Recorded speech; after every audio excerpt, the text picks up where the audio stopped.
with Paul discussing about who he is. He gives his testimony. And I'll remind you, Paul is the one who started this church. He writes to Timothy, but Timothy is working in Ephesus. Paul and Timothy together started his church about 3 years prior. Timothy was a young boy. We don't know how young he was, but I'll just tell you this because it comes to play in the scriptures we're dealing with today.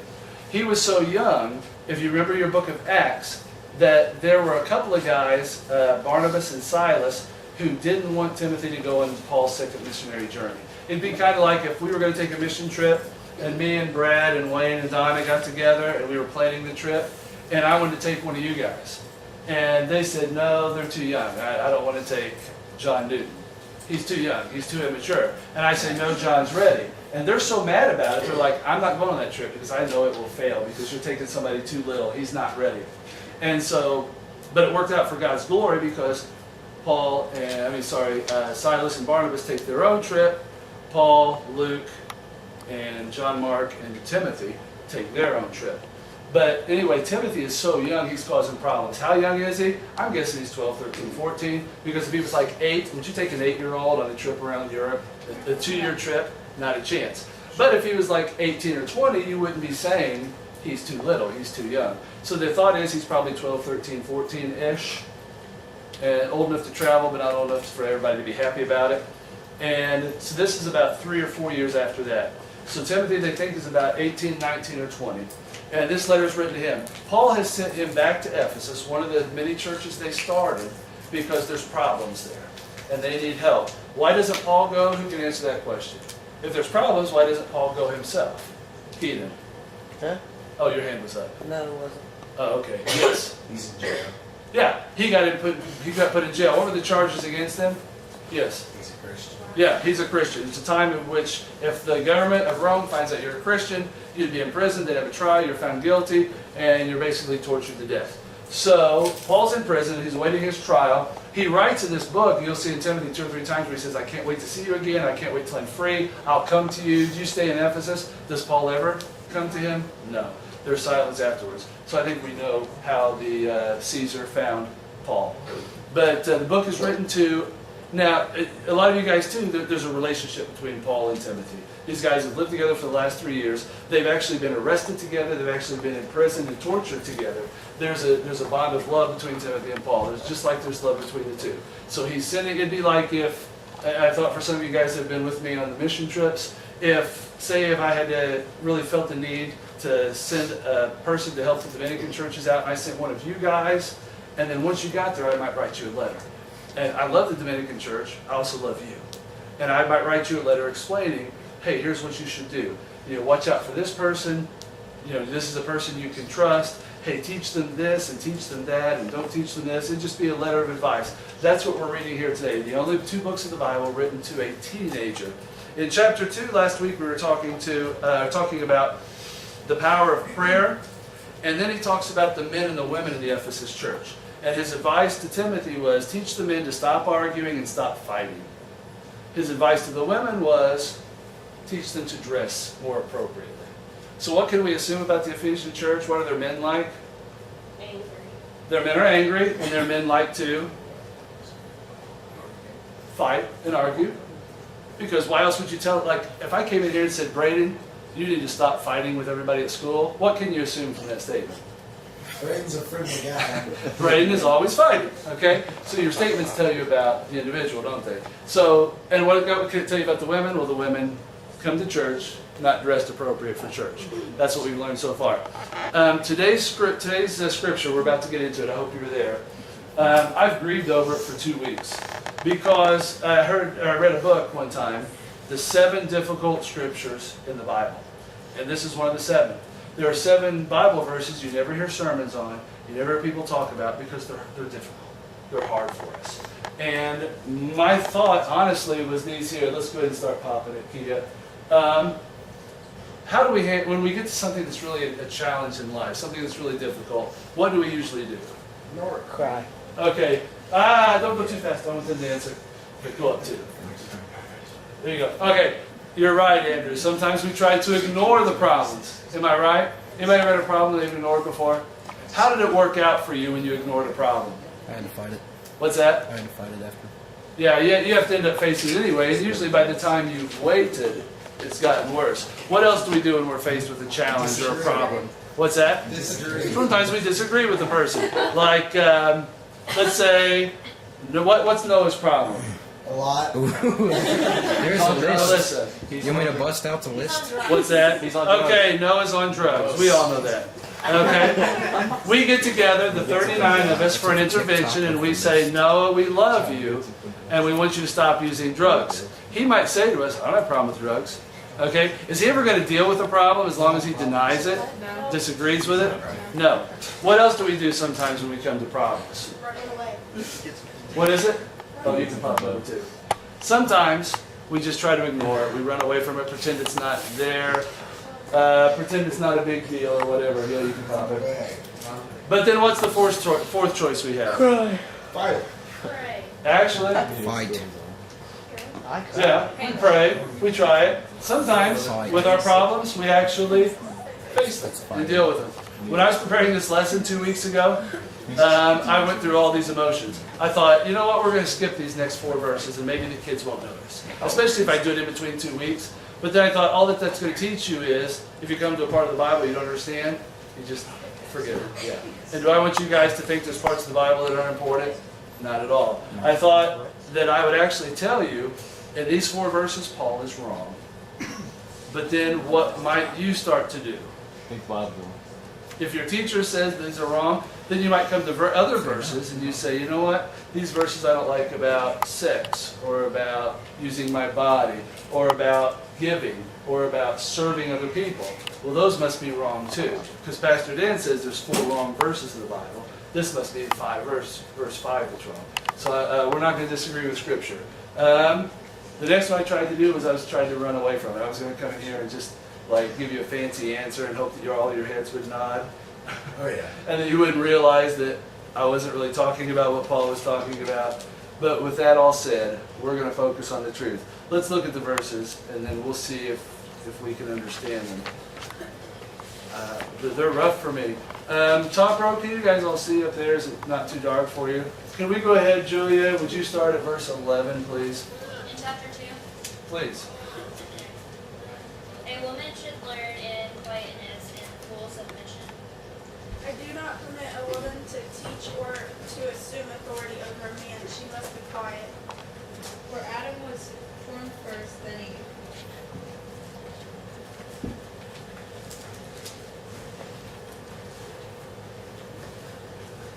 And Adam was not the one deceived, it was the woman who was deceived and became a sinner.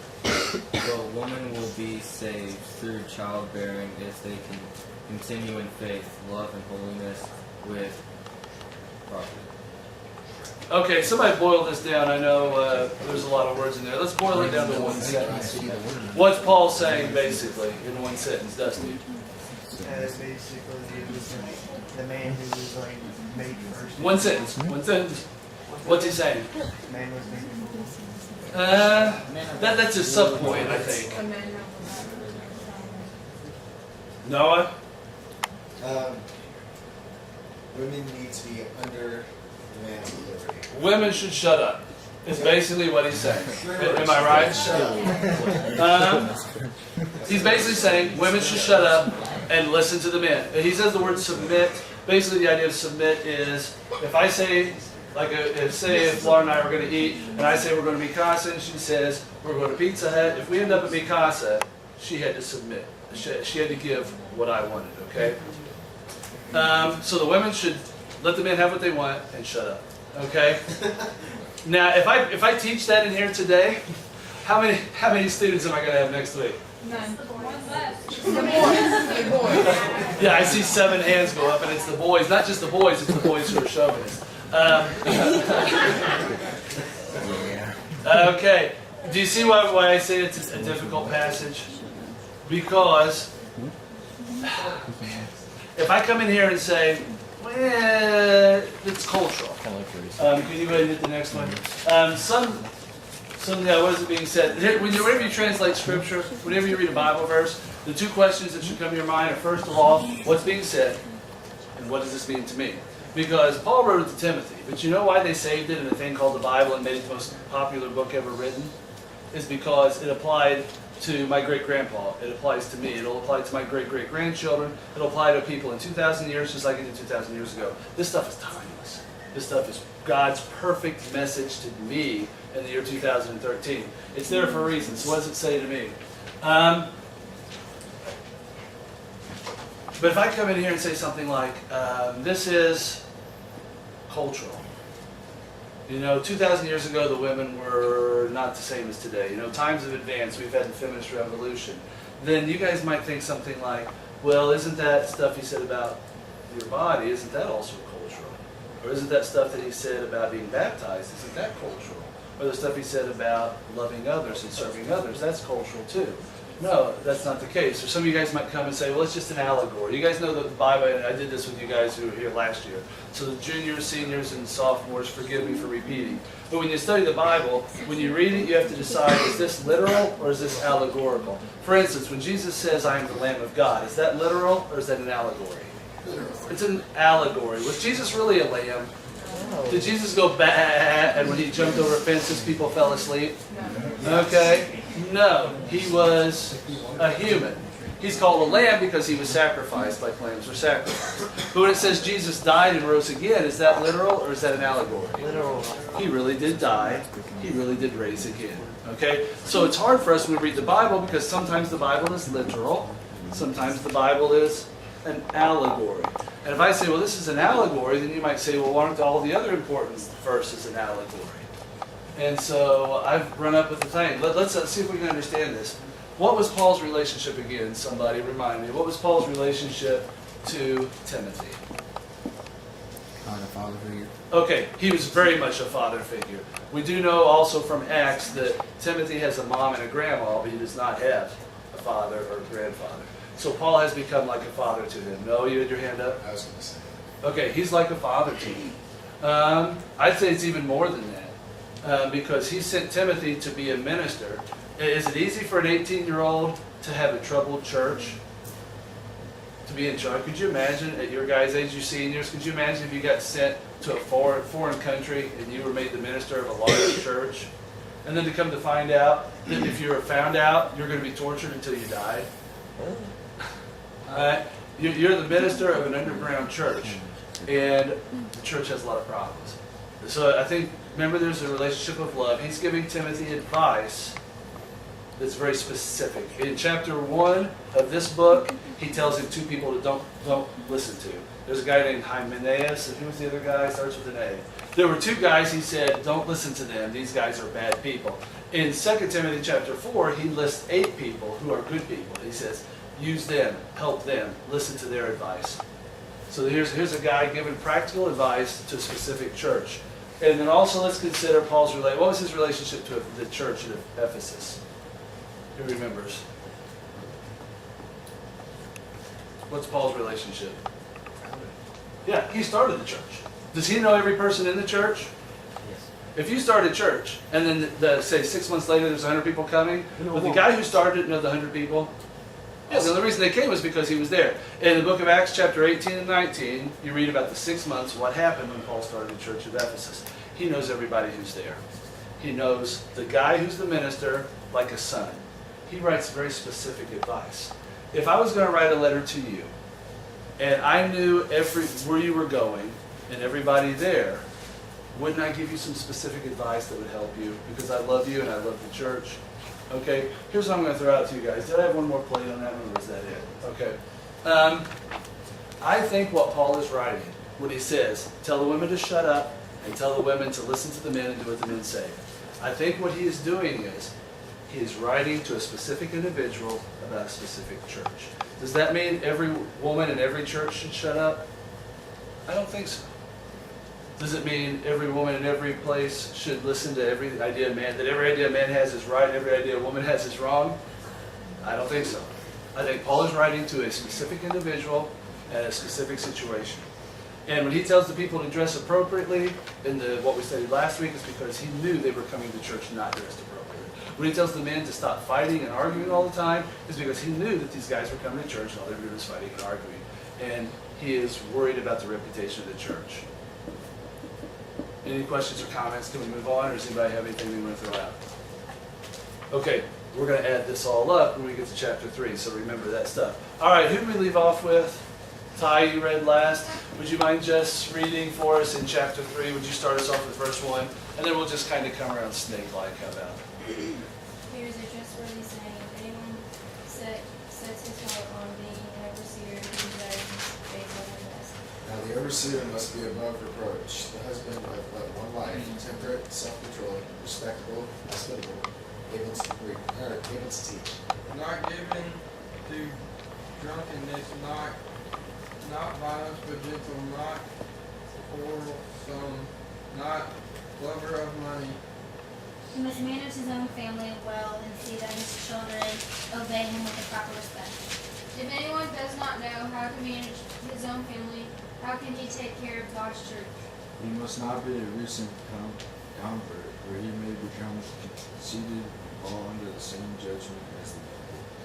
He must also have a good reputation with outsiders so that he will not fall into disgrace and into the devil's trap. Okay, I'm going to do a little work on the board if you guys can look over here. He says, first of all, in verses 1 through 7, let me tell you about this church has 2 different groups of people in it.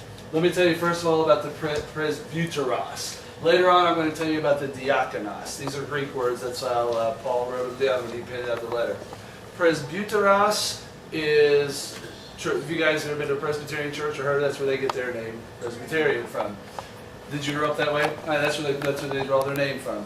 The word actually means shepherds. It's translated in your book, wasn't it your Bible? Did it say overseers? The old King James said elders, and that's where we get the idea of having a church having elders from. It says the church there has some elders, the church there has some diakonos, and here's what they should be like. If they're not this way, then fire them and tell them they can't do this job.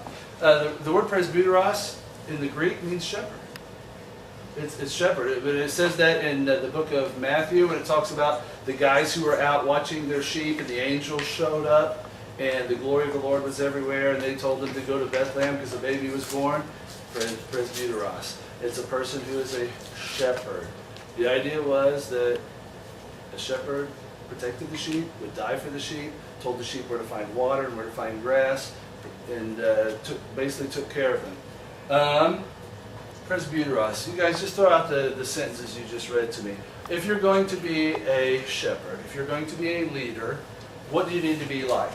Throw out these words because I want to add it up and make something out of it. Respectful. Respectful. Hey, don't make me turn around. What's next? Self-control. What is it? Self-control. Excellent word. Self-control. Hospitable. Hold on. Did somebody say mental? Gentle. Oh, okay. Okay. I'll put this here. They don't love money. What was another one? Hospitable. Courageous. What does it mean to be hospitable? Like willing, not really, like, I don't know. Like willing to do whatever people need. Yeah, taking care of people. Good word. Courageous. Hey, Courageous. trustworthy. Courageous. Temperate. Loving. Okay, not drunk. Courageous. Okay, that's enough, I think. I know we skipped a few. Okay. Before we make anything else out of it, let's read the next verses and then come back. I honestly don't know. I think, Avery, was it your turn to read? I think so. Not Avery, Lauren. Was it your turn to read? Okay. Can you go ahead and pick us up at 8. 8? Okay. Deacons likewise are to be men worthy of respect, sincere, not indulging in much wine, and not pursuing dishonest gain.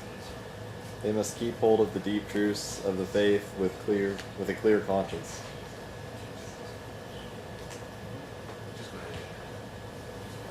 What verse is it? 10.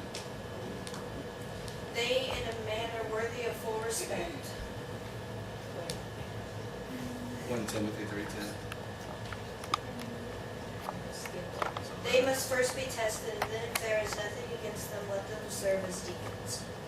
In the same way, their wives are to be women worthy of respect, not malicious talkers, but temperate and trustworthy in everything. Was it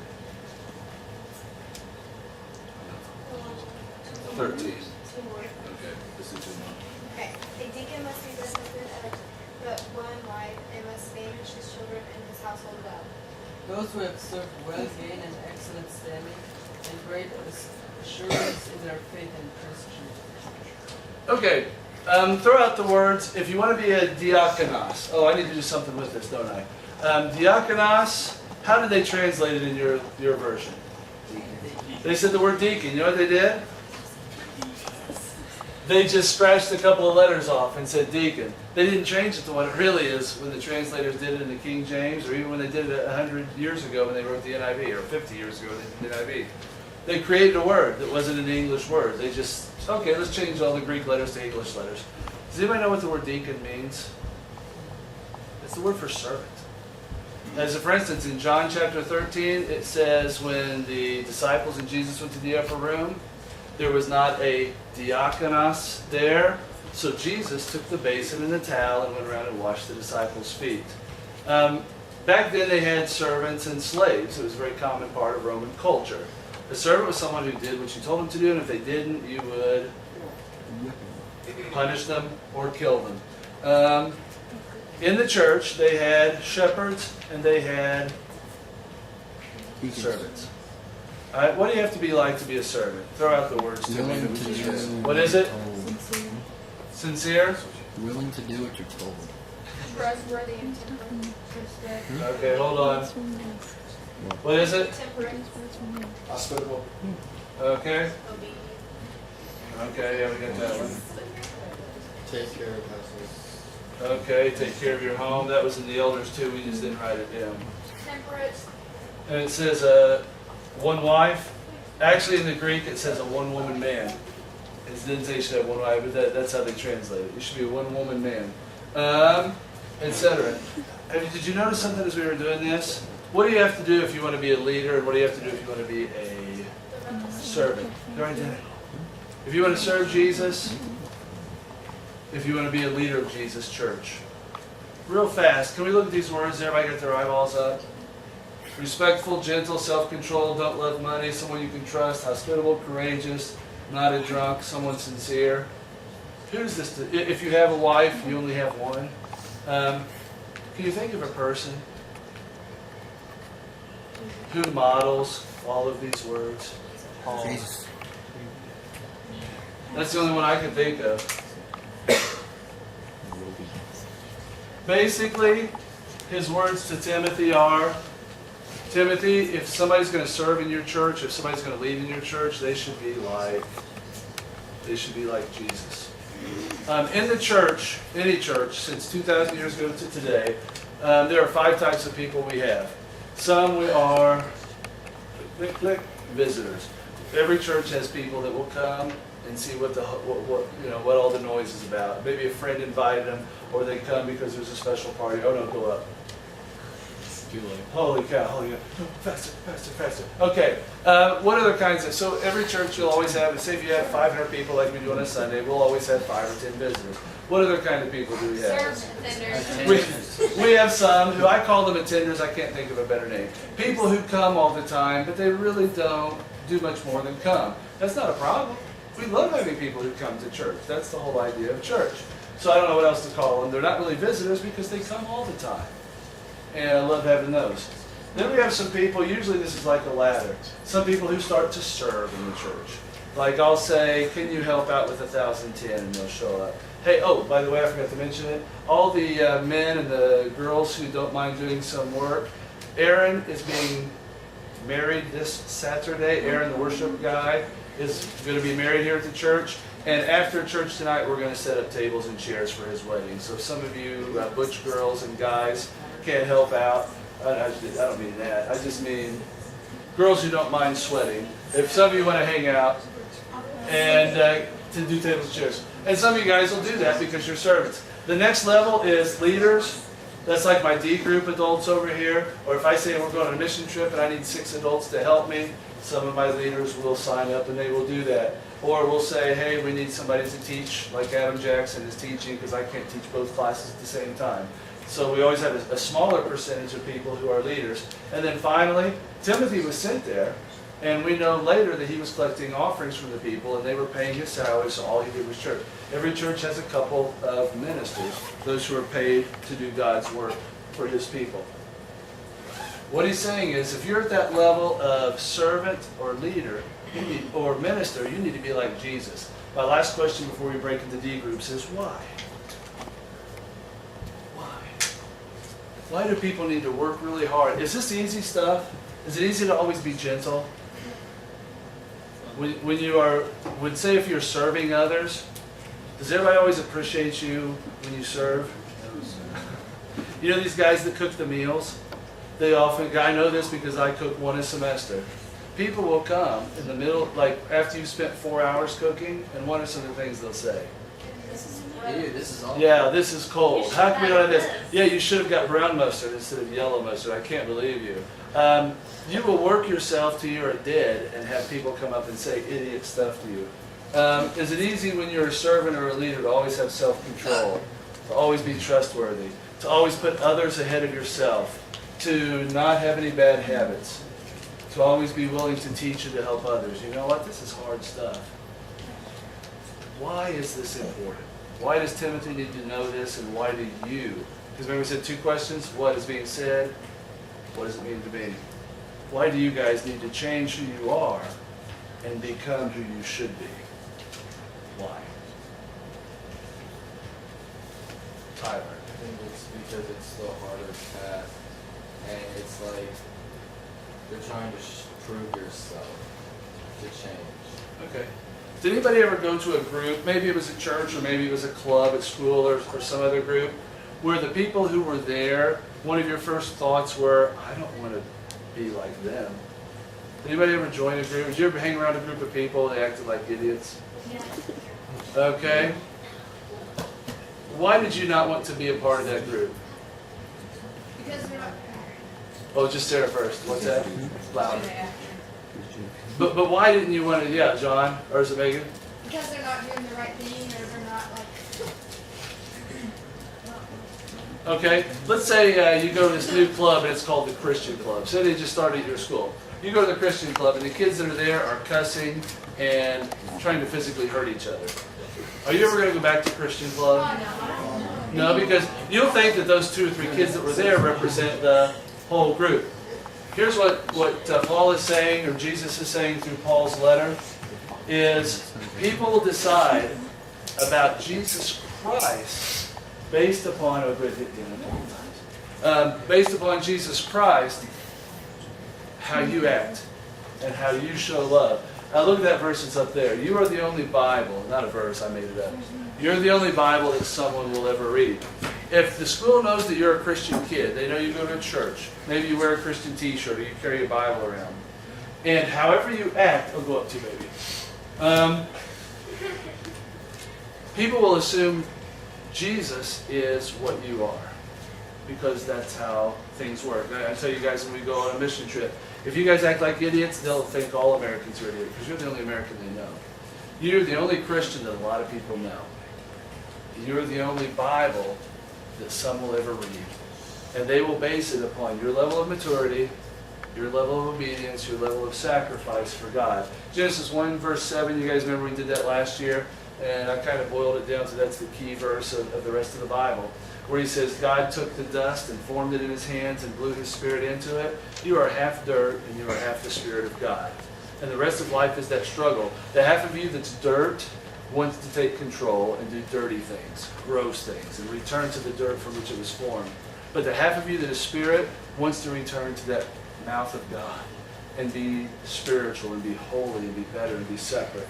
And that's the rest of life, is that struggle between the good, the half that's good and the half that's evil. The next thing I think was the Eskimo I shared with you guys a couple years ago, the ancient Eskimo proverb that said every man has inside of him 2 wolves. One wolf is evil and wishes to do evil all the time. One wolf is good and wishes to do good all the time. Who knows the answer? Which is the wolf that wins? The one you feed. You get to decide who wins. You get to decide if you are a good person or a bad person, based upon what you feed. In other words, what do your eyeballs look at? What habits do you have in your free time? Where do you spend your extra money? What consumes your thoughts? What's the first thing you think about when you wake up and the last thing you think about before you fall asleep? You're either going to feed the good wolf or the evil wolf. And then the next, It's actually Genesis 2:7. Oh, I'm sorry. Thank you. I was on the right track. And what Paul tells Timothy, his son, that he loves very much is the same message I'm telling you, and I love you very much, is that if you can do these two things, if you can show other people you love them, and if you can act like a decent person, then others will listen to you. As a for instance, has anybody ever had somebody who was in a teacher or coach's position over them, and this person was someone who you know did not love you, did not have your best interest at heart? Raise your hand if you've ever had somebody in a position of authority who you know they didn't care about you. Did you, real fast, hey, every hand's up, that's unbelievable. Just real fast say yes or no. Did you listen to their advice? Everybody, 1, 2, 3. No. Okay. Some of you did, but most of you said no. Or did you ever have somebody in a position of authority over you, coach, teacher, whatever, who you know their personal life was screwed up? Okay, you know, raise your hand. Does that apply to anybody? Somebody who was a coach or a teacher, and you know they were not a good person. Okay, real fast, just say yes or no. Did you listen to what they had to say? Yes. 1, 2, 3. Yes. Yes. Really? Okay. They were my coach. See. Had to as a teacher. But I mean, did you respect? No. Listen, okay. My experience has been no. What Paul is saying is, if you can live a good life that's respectful, and if you can show you love other people, you will have power. You will have the ability to affect others. Who in this room would like to be a person that others listen to? That other people come to you for advice, come to you for help. That when there's a problem, you're the sought-out person. We all want that. And here's the key. We just studied on the board. Be a good person. Be this kind of a person. Be a good person. Have your life put together. And number 2, show how much you love others. And you'll have all that you need. On the sheet that you've got, I've got 2 questions for us to consider in what little debrief time I've left you. Let's go ahead and... I wanna fly.